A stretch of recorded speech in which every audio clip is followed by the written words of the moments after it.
근데 그 아버지가요, 딸에게 이렇게 말했다고 해요. 딸아, 위로는 하나님이 계시고 옆에는 네 아빠가 있지 않냐. 아빠가 어떻게 해서든지 이것을 해결해 볼 테니까 지금 네가 해야 될 것은 마음을 가라앉히고 더욱 연습에 집중해서 네가 가고 싶은 그 대학에 합격을 했으면 좋겠다라고 이렇게 이야기를 했다고 합니다. 제가 오늘 여러분들에게 들려준 이 이야기는 실화이고 어떤 목사님에게 걸려온 그 여학생 아빠 성도님의 전화 내용입니다. 그런데 그 목사님이 그 이야기를 듣고선 이제 설교 가운데 저처럼 이제 본인의 교회에서 이렇게 성도들에게 이야기를 했다고 해요. 근데 그 목사님이 이렇게 이야기를 했다고 합니다. 여러분, 그 아무개 성도님의 가정에 어려운 일을 만난 것은 기정사실이지만 그 학생에게 믿음의 말을 해줄 수 있는 아빠가 있고 그리고 함께 기도해 줄 수 있는 엄마가 있으니 그 가정은 작은 천국과 같습니다. 그 이야기를 이제 설교 중에 한 예화로서 말씀드리는데 당연히 뭐 누군지 말씀을 안 하셨겠죠, 목사님께서. 근데 그 일이 이제 하나님의 은혜로 아름답게 해결이 된 거예요. 여러분 한번 생각해 보셨으면 좋겠어요. 만약에 아빠가 딸이 1억짜리 화를 선생님 걸 빌려가지고 부러뜨렸으면 대부분들의 아버지는 어떨까요? 만약에 아빠가 그때 딸에게 호통을 치고 야단을 치고 너 왜 그랬냐? 너는 항상 사는 모양이 왜 그러냐? 만약에 그렇게 여러분 다그쳤다라면은 여러분 그 딸이 어떻게 됐을까요? 다시는 바이올린 근처라도 갈 수 있었을까요? 아마 못 갔을 것 같아요. 네. 아마 쳐다도 보기 싫었을 것 같아요. 네. 왜냐하면 고등학생에게 여러분 뭐 1억짜리라는 그 금액이 어마무시하게 큰 금액 아닙니까?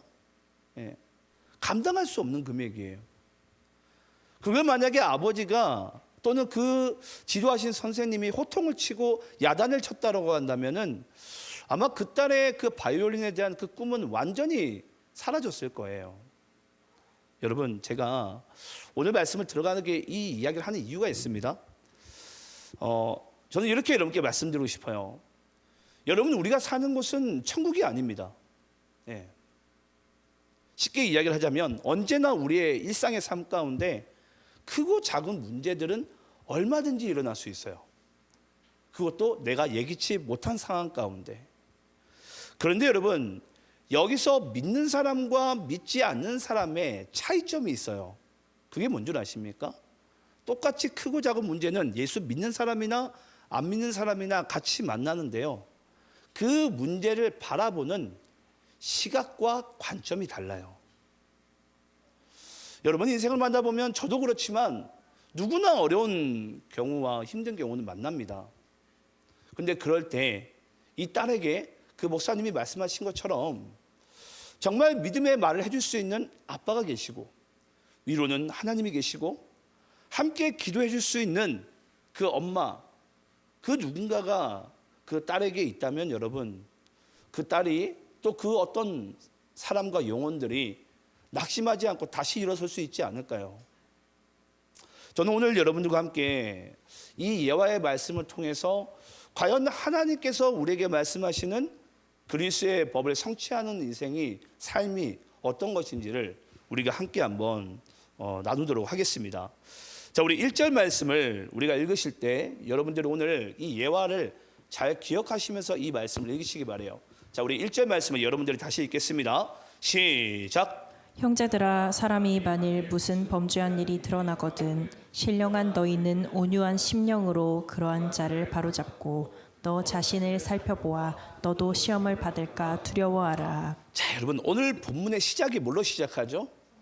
형제들아, 형제들아. 여러분 혹시 그거 아세요? 전 세상에서 가장 아름다운 말이 형제들아라는 호칭인 것 같아요. 여러분이 형제들아라는 이 호칭이요, 어떤 호칭이냐면 우리는 그냥 읽어 나갈 수 있잖아요. 근데 이 형제들아라는 이 호칭은 정말 아름다운 단어예요. 제가 굳이 또 상욱 전사가 또 저한테 뭐라고 할 것 같긴 한데 원어를 별로 안 하고 싶은데 이건 좀 해야 됩니다. 이 형제들아라는 단어는 이게 헬라 원어로는 아델포스라는 단어예요. 근데 이 아델포스가 뭐냐면요, 엄마 자궁에서 태어난 자를 이야기합니다. 쉽게 이야기하자면 우리가 같은 복중에 태어난 자, 또는 우리가 그리스도 복음 안에서 함께 태어난 자를 이야기해요. 쉽게 이야기하자면 여러분, 우리가 그리스도의 피가 여러분 끊어집니까? 복중에 태어난 이 핏줄이 여러분 끊어집니까? 아무리 제가 상욱 전사가 또 서로 못난 모습과 그런 모습이 보여도 형제는 형제예요. 왜냐? 같은 복중에 태어났기 때문이에요. 끊어질 수 없는 관계라는 것입니다. 끊어질 수 없는 관계. 그래서 하나님께서는 우리를 다 복음으로 낳아서 우리를 뭐라고 말씀하시냐면 예수님도 형제들아 라고 얘기하는 거예요. 형제들아, 아델포스, 너희와 나는 그리스도라는 이 복음 안에서 함께 태어난 자들이다. 네. 그런 말 가운데 이 사도 바울이요, 정말 형제들아, 너와 나와 끊을 수 없는 그 관계 가운데 내가 정말 너희들에게 해주고 싶은 이야기가 있다. 그 이야기가 뭐냐면, 사람이 만일 무슨 범죄한 일이 드러나거든 신령한 너희는, 너희가 만약에 신령하다 할지라도, 너희가 죄가 없다 만약에 할지라도 신령한 너희는 온유한 심령으로 그러한 자를 바로잡고 너 자신을 살펴보아 너도 시험을 받을까 두려워하라. 예. 여러분 여기에 보니까 우리가 어떤 사람이 오늘 교회 안에서 예를 들어서 누군가 잘못을 했어요. 어려운 일을 만났어요. 또 문제를 만났네요. 내 자녀가 또 내 지인이 될지라도. 근데 그런 사람이 만약에 있거든, 너희들이 그런 사람들에게 바른 말을 할지라도 어떻게 하라? 온유한 심령으로 해라. 여러분 이 온유하다라는 것이 원래 원어로 따지면 무슨 뜻이냐면요, 그 야생마 아시죠? 야생마. 여러분 야생마가 얼마나 자기 의와 힘과 능력이 넘칩니까? 근데 그런 야생마가 잘 길들여진 상태예요. 그러니까 너희들이 아무리 하고 싶은 그 의욕과 그 의와 뭔가 지식이 꽉 차가지고 이 잘못된 것을 말하고 싶을지라도 너희들은 어떻게 해야 된다? 온유한 심령으로 해라. 온유한 심령으로. 여기서 또 온유한 심령으로 그러한 자를 바로 잡다. 이 바로 잡다 여러분 중요한 뜻인데요, 이것도 의학적 용어예요. 일상 용어가 아닙니다. 의학적 용어인데 이게 무슨 뜻이냐면 뼈를 바로 맞추다는 뜻을 가지고 있어요. 이게 무슨 뜻이냐면 여러분, 뼈가 만약에 우리가 만약에 어긋나게 되면은 바로 맞추는 것이 어떤 뜻이죠? 그냥 원래 있는 자리로 돌아가는 거예요. 뼈가 어긋난 상태에서 다시 원래의 자리로 맞춰주라. 이게 뭐라고 여러분? 바로 잡다라는 뜻이에요. 여러분 혹시 우리가 창세기 한번 3장 9절 말씀 읽어볼까요? 자, 우리 한번 여러분들 읽어봅시다. 자, 창세기 3장 9절. 자, 함께 있습니다. 시작. 여호와 하나님이 아담을 부르시며 그에게 이르시되 내가 어디 있느냐. 여러분 하나님께서 창세기 3장 9절에서 아담에게 내가 어디에 있느냐라고 이 외침을 왜 하신 줄 아세요? 그 전에 어떤 일이 있었죠? 아담과 하와가 선악과를 먹습니다. 쉽게 얘기하면 잘못이 드러났어요. 범죄가 드러났어요. 범죄가 드러나고 문제가 나타나고 어떠한 사건이 발생한 거예요. 누가 봐도라도 아담과 하와가 잘못한 게 맞아요.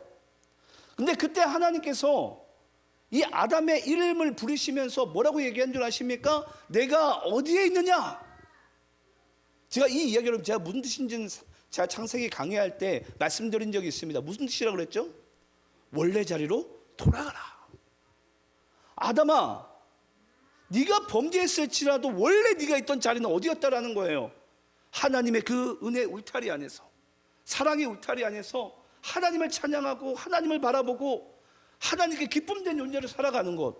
아니 여러분, 하나님께서 만약에 우리가 죄 가운데 빠지고 잠시 범죄했다고 하나님 우리를 내치시는 하나님이실까요? 그렇지 않습니다. 여러분 예수님께서 십자가 그 대제사장한테 잡혀 들어갈 때 여러분 가룟 유다만 예수님을 팔았나요? 배도한 것은 여러분 12제자 모두가 배도를 했어요. 네. 근데 놀라운 사실은 뭐죠? 나머지 11제자는 다시 회심하고 돌아옵니다. 근데 그 가룟 유다가 여러분 잘못한 것은 뭐냐면 그 회심할 회개할 기회조차도 그에게는 임하지 않고 그냥 뛰쳐나가 버려가지고 그냥 자기 성질 가운데 목매다 그냥 죽어버리는 거예요. 오늘 하나님께서 우리에게 말씀한 것은 바로 이것입니다.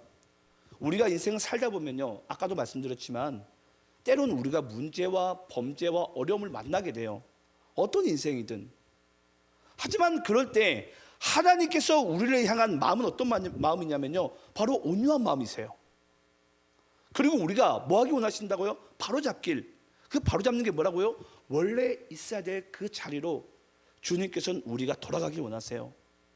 지금처럼 우리가 하나님을 예배하고 하나님을 찬양하고 하나님의 그 은혜에 기쁨된 존재로 그 주가 인도하시는 그 삶의 발걸음을 걸어가는 그 삶의 자리로 그거 돌아가기 원하시는 것이 하나님 아버지의 마음이에요. 근데 여러분, 인간은 또 바리새인과 서기관들은 어떤 마음이었는 줄 아십니까? 그냥 곧장 그대로서 다그쳐 버리는 거예요. 너 딴 인간이 무슨 구원을 받았냐고. 만약에 여러분 그 1억짜리 화를 부러뜨린 그 여학생에게 엄마든 아빠든 담임 목사님이든 만약에 그 딸을 만약에 호통쳤다라고 하고 만약에 모든 이 죄에 대한 정가를 죄책감을 크게 만약 심어줬다고 여러분 생각을 해보세요. 그 딸이 여러분 다시 일어설 수 있었을까요? 못 일어섭니다, 여러분. 못 일어서요. 일어설 다리 힘조차 안 생길 거예요. 그때 하나님께서 우리에게 말씀하는 게 바로 이 말씀입니다. 너희들이 혹 그런 범죄가 드러날지라도 뭐하라? 온유한 심령으로 그런 사람들을 바로잡아라. 바로잡는 것이란 원래 있어야 될 그 하나님의 자리로 뭐하라? 조용하게 이렇게 인도해 주어라. 하나님께서 그 영혼을 책임지시지 않겠습니까? 그 딸의 참된 하나님과 참된 아버지는 하나님이시잖아요.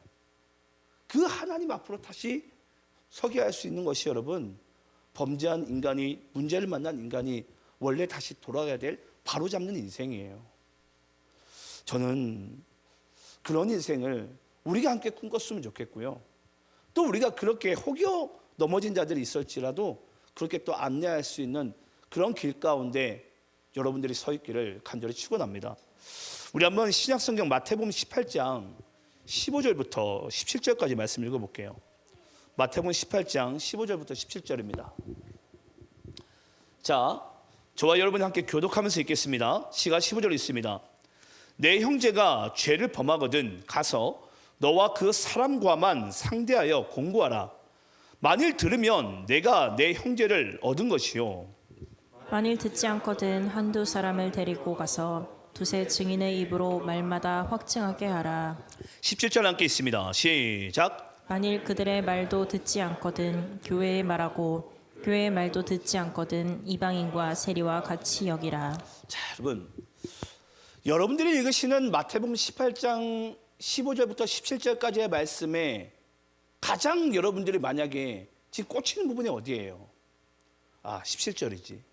안 그래요, 여러분? 우리 17절을 가장 집중하고 싶지 않으세요? 만약 15절부터 제가 읽어볼까요? 내 형제가 죄를 범하거든 가서 너와 그 사람과만 상대하여 공고하라. 만일 들으면 내가 내 형제를 얻은 것이요. 우리 마음속에 아마 그런 마음들을 다 가져보실 거예요. 나도 해봤지. 한두 번 말해봤지. 자, 그러면 이제 2단계로 한번 가볼까요? 자, 2단계 16절입니다. 만일 듣지 않거든 한두 사람을 데리고 가서 두세 증인의 입으로 말마다 확증하게 하라. 두세 사람이 있는 곳에서 이 사람이 범죄한 사실을 만약에 이야기를 고발을 해버려라. 자, 그래도 듣지 않는다. 3단계입니다. 17절입니다. 만일 그들의 말도 듣지 않거든 교회 말하고 교회 말도 듣지 않거든 이방인과 세리와 같이 여기라. 그래, 이런 인간들은, 이런 족속들은 교회에서 내쫓아야 돼.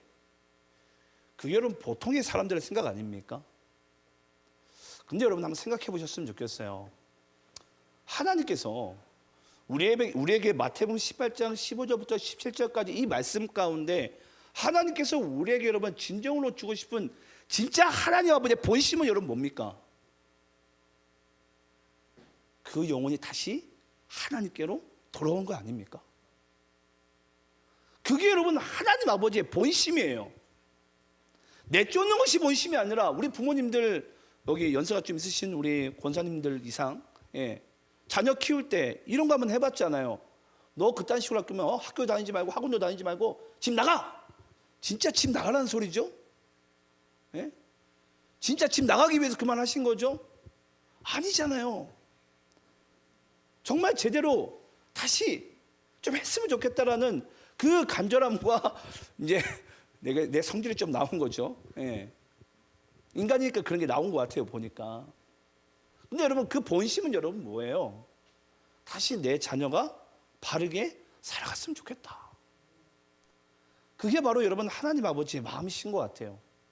근데 참 놀라운 것은 여러분, 또 우리가 이렇게 생각도 해야 되겠지만 또 범죄를 한 사람의 입장에서는 이걸 또 악용하면 안 되죠.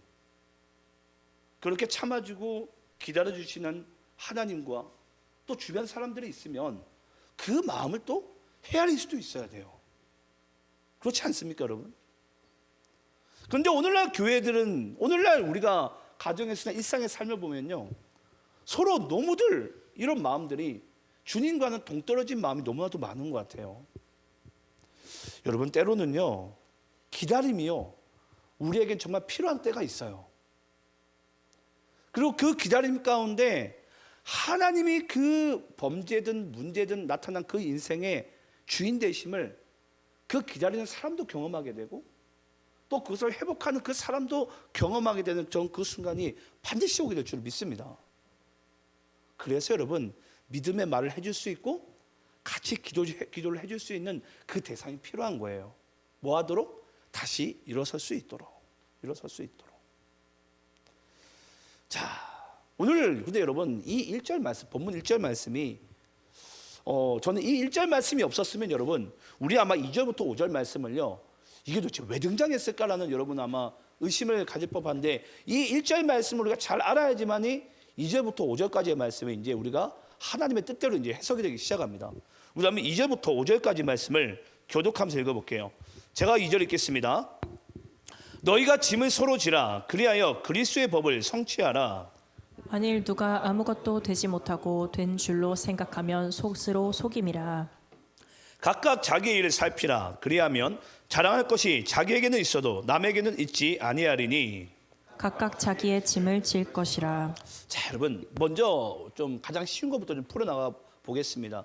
여러분, 2절 말씀 가운데 가장 서두에 뭐가 나오죠? 너희가 짐을 서로 지라. 근데 상당히 아이러니합니다. 5절 한번 가볼까요? 5절에 가보면 여러분, 뭐라고 또 나오죠? 각각 자기의 짐을 질 것이라. 아니, 2절에서는 너희가 짐을 서로 지라고 말씀하고서 5절 가니까 뭐라고 이야기를 하죠? 각각 자기의 짐을 지라. 뭐 어쩌라고 그러면? 하나님이 두 분이신가요? 한 분이시잖아요. 아니, 한 분이신데 하나님이 2절에서는 짐을 서로 지라고 말씀하시고 5절에 가서는 각각 지라고 하는 거예요. 이게 도대체 여러분 무슨 뜻일까요? 여러분, 이건 이와 같습니다. 잘 보세요, 여러분. 우리 사귀 한번 나와보세요. 나와봐요. 안 때릴 테니까. 이걸 한번 가져가봐요. 자, 앉아봐요, 한번. 자, 사귀가 보니까 제가 나왔어요. 근데 나왔는데 지금 제가 사귀에게 교회 주보를 줬습니다. 주보를 주니까 사귀의 손이 주보를 받았어요. 근데 다리로 걸어서 여기까지 오고 손이 주보를 잡아서 다리로 다시 의자에 앉았습니다. 만약에 지금 일을 한 것은 사귀의 손이 일을 한 겁니까? 다리가 일한 겁니까? 같이 일한 거죠. 같이. 맞습니까, 여러분? 네. 손이 주보를 들어주지 않았더라면은 이게 불순종하게 된 거예요. 다리가 움직이지 않았더라도 주보를 저기까지 옮기지 못했을 거예요. 여러분, 이와 같습니다. 다리는 어떤 역할을 했죠? 걷는 역할을 했어요. 손은 주보를 드는 역할을 감당했어요. 근데 손과 다리가 각자의 역할을 감당하다 보니까 서로 짐을 질 수 있는 이 주보가 여기에서 저기까지 옮겨진 일이 발생하게 된 거예요. 여러분, 하나님의 교회는 그렇습니다. 하나님의 교회는요, 목사도 필요합니다. 하지만 여러분, 교회 안에서는요, 지사님들도 필요하시고 성도님도 필요하시고, 기도하시는 분들도 필요하시고, 밥을 하시는 분들도 필요하시고, 화장실 청소하시는 분들도 필요하시고, 저 반주하시는 분들도 필요하세요. 이것 통해서 우리는 지금 뭘 이루고 있죠? 교회를 이루고 있고 예배를 이루고 있는 거예요. 여러분, 예배가 목사 혼자 한다고 여러분 예배가 됩니까? 저 솔직히 요즘에는 메시지 전하는 것에 좀 더 여유 있어 보이지 않으세요? 너무 좋은 게 뭐냐면, 제가 상업전세가 없을 때는 계속 올락내려 하니까 뭔가 제가 마음을 좀 더 차분하게 이렇게 먹었으면 좋겠는데, 지금은 이제 메시지만 딱 제가 전하면 되니까 너무 좋은 거예요. 네. 근데 이렇게 예배가 이루어지기까지는, 예배가 은혜스럽기까지는 분명히 예배팀도 계시고 선거자도 계시고 또 헌금 봉사하시는 분들도 계시고, 저 방송실에서 보이지 않게 실수만 하면 정말 표가 많이 나는 사역이거든요. 방송실이. 우리 방송실 분들한테 좀 박수 좀 쳐줄까요? 정말 고생을 많이 하시는 분들이세요. 평소에 제가 칭찬을 많이 못 해주는데, 저런 분들이 있으니까 여러분, 교회는 각각 짐을 지면서, 서로 짐을 지으면서 하나님 나라 가운데 가까이 나가게 되는 것입니다. 우리가 또 서로 짐을 질 때 저는 여러분들께 이것 좀 권유하고 싶어요. 그게 뭐냐면요, 여러분, 인생을 살다 보면요, 저 누구나 그런 것 같은데 경제적인 어려움을 당할 때도 있고요, 또는 건강에 어떠한 문제를 당할 때도 있어요. 또는 보이지 않는 또 관계적인 갈등 가운데 빠져 있는 또 영혼들이 있어요. 저는 서로 짐을 짐 가운데 교회 안에서 그런 지체들을 여러분들이 한 번씩은 좀 지켜봐 주셨으면 좋겠어요. 어떤 집사님이, 어떤 성도님이 혹시 경제적인 어려움이 있지 않은가? 건강에 혹시 이상 신호가 혹시 있지 않은가? 또는 정말 관계적인 갈등 가운데 정말 힘들어하고 있지 않은가? 여러분, 이것이요, 우리가 삶의 작은 부분에서부터 서로 함께 짐을 지는 모습이에요. 나무라라는 것이 아니고요, 그 말 한마디를 통해서 어찌 보면 여러분, 이 사람에게는 낙담하고 좌절할 수 있는 인생이 다시 두 발의 힘을 얻고 다시 걷고 설 수 있는, 저는 그 힘이 그 영혼에게 생기게 된 줄 믿습니다. 그래서 교회는 여러분, 서로 짐을 지는 모습이 우리에게 너무나도 필요한 자세예요. 그리고 여러분, 우리가 서로 각각 짐을 지는 부분 가운데 있어서는 우리가 이 사실을 명심해야 됩니다. 여러분, 교회는요, 아까도 봤지만 손이 해야 될 그 손의 역할은요, 발이 대신해 줄 수 있어요, 없어요? 없습니다, 여러분. 또 발은, 또 손이 그 발의 역할을 대신해 줄 수가 없어요. 그 이야기는 여러분 뭘 얘기하냐면요, 교회 안에서도 여러분들의 가정에서든 직장에서든 어디서든 각각 자기의 짐을 하나님께서 내게 맡겨주신 사명이라고 감사함으로 그걸 기쁘게 감당하는 자세가 우리에게 너무 필요하다라는 거예요. 만약에 여러분, 우리가 각각 자기의 짐을 지는 그 삶의 모습 가운데 뭔가 무책임하고 뭔가 불성실한다면, 여러분, 그 공동체와 그 조직과 그런 가정들이 여러분 아름답게 세워져 나갈 수 있을까요? 여러분, 없습니다. 그래서 여러분, 우리의 삶 가운데도 각각 우리가 서로 짐을 지는, 각각 자기의 짐을 지는 그 책임감의 자세와 그 성실도도 우리에게 정말 필요한 삶의 자세구나라는 것을 하나님께서 우리에게 말하고 있는 줄을 믿습니다. 자, 그래서 여러분, 오늘 본문 말씀에 여러분 결론이 뭔 줄 아십니까? 결론은 여러분 2절에 있어요. 2절 말씀에, 오늘 말씀에 주제가 나오죠. 보니까 뭐하라? 그리하여 그리스도의 법을 성취하라. 여러분, 그리스도의 법을 성취하라. 여기서 이 성취라는 이 단어가 무슨 뜻이냐면요, 원리, 질서, 의식을 얘기합니다. 성취가 아니라 이 법이라는 단어가 원리, 질서, 의식.